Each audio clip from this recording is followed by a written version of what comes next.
Hello everyone, welcome back. I'm here on the sofa again with Lucy Ann Hayes-Logan from Tucel Bahadas, who is an expert in visas and all things Spanish bureaucracy orientated. Lucy's been helping us going through a series of information about visas, TIEs, NIEs, etc. If you've watched our previous videos, you'll know how this works. If not, go back and watch a couple, or stay with us and watch the rest later. But don't forget to subscribe to our YouTube channel and click the notification bell. That will enable you to be told as soon as new videos are coming out. So welcome to the sofa again today. Thank you. Today I understand you would like to explain more about what's known as the Golden Visa, Yes. but is actually the Investment and Entrepreneur Visa. Is that correct? It is. Yeah. A lot of people have been messaging the consulate and asking for golden visas and they have no idea what they mean. Of course, yes. It's just a generic term for a different visa. So we'll refer to it today as the Golden Visa because that's what everyone calls knows it. it as, yeah. But for those at home, write this down. We'll put it underneath as well. It's the Investment and Entrepreneur Visa. It is. Okay, I can see why everyone calls it a Golden Visa. It's Less a lot mouthful. shorter. So please tell us about this. Okay, well, this is a visa that just means you have enough to invest in Spain and they will issue you a visa to aid that process happening. So the most common kind of golden visa that we hear speaking of is through real estate. Yes. If you spend 500,000 on real estate in Spain, it can be multiple properties, but Yes. it has to total that amount. One thing that's really important, I would also like to state, a lot of people who haven't applied for residency were thinking about applying for this visa because they have property that totals this amount.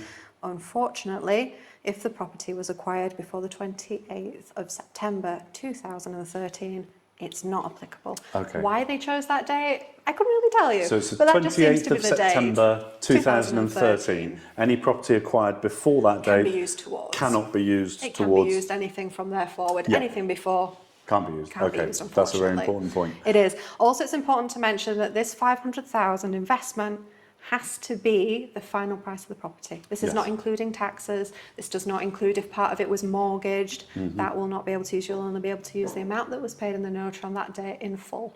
Okay. Because we've seen a lot of questions circulating. Oh, I got a mortgage on my property, but so much does that count? Unfortunately not. No. Okay. So it's kind of the cash amount that's been Yes. invested. Okay. So, for example, if I had a property that was worth 250,000 that I owned from the 29th of September 2013, and then bought another property for 250,000, I would have enough to qualify. Would, yes. But if I'd bought that property on the 27th Seventh, of September 2013, Exactly. I'd then need to buy another 500,000 euros. Exactly. Okay. A lot of people have seen an issue of maybe having to sell their property they currently own and reinvesting And that money, rebuying another one, yes. just because of this cut-off date. Yeah. But that is unfortunately It's just arbitrary, how but things it's the are. way it is. It's Spanish bureaucracy. Yes, We've okay. chosen this date, and this is the date that we're sticking with. Yeah, okay. But it is possible to sell the property you've got, buy another property for the same amount, Yes. and that would count because it was after that date. Also, that's something that's really important to mention is if you bought a property, say with a spouse, your value of that property will only be the percentage that belongs to you. So if you divided Okay. it 50-50, only 50% of that value is yours to accredit towards a visa That's very application. important, yes. Okay.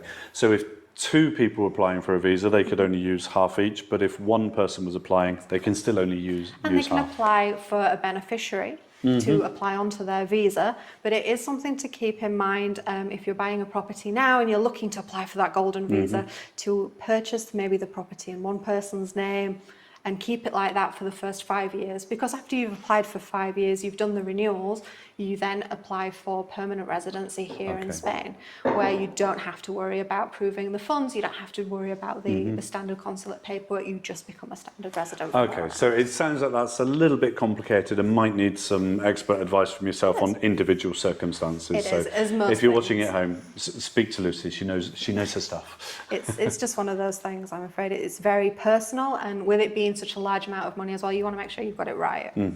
Okay, fantastic. So what does a golden visa allow you to do? Because I've heard that you don't necessarily have to remain in Spain for 6 months of the year, which you do with some other visas. What are the advantages to a golden The visa? advantages is you're essentially paying for your position here in Spain. So it gives you a lot more lenience in what you're allowed to do. Like Okay. you said, for example, you can travel around a little bit more. You're not exactly held to be here for as an extended period of time. It also allows you in a simplified process when it comes to your visa reapplication forms. If you think you've already invested this money in property, you're just proving you still own the properties. Okay. Which is a lot easier That's when it comes easy. to paperwork wise. The requirements also are a little bit less than what we see in things like non-lucratives, etc. It just kind of comes with a plethora of advantages, which we're Wonderful. always more than happy to discuss with any clients who are thinking of applying for this kind of visa. Yeah, I think this one is quite specialist, isn't it? It's So very it specific. needs to be for the right The person. most common kind of investment we see is real estate, but it can be into Spanish business. It can be into several of the different departments that I'm more than happy if anybody is thinking of acquiring this visa or has invested in the past in Spanish businesses, etc. You know, please don't hesitate to send us a message. Let us kind of guide you through Yeah. the amounts and the dates. And so I understand with the entrepreneur part of the investment and entrepreneur visa or the golden visa, that it's actually quite complicated when it gets outside of just property because there's various things that are included or excluded Exactly. and yeah. That's why it's just easier to best to contact a speak to you. professional Yeah. and just say, hi, I'm thinking of applying for this visa. What applies to me? What doesn't apply for me? This is my Yeah. personal situation. And Okay. something we always say to Tus Albujarras is we'd rather have a quick phone call and just say, okay, explain to me your situation. We've got a clear picture Yeah. rather than ever it just be one email and a few guesses because you Yes. can't guess with these kind of So, things. remember, it's good to talk. I'm not sure if we're allowed to use that. That was a slogan for a see. BT advert years ago, but it still holds today. So that's great. Thank you for clarifying some of the points there.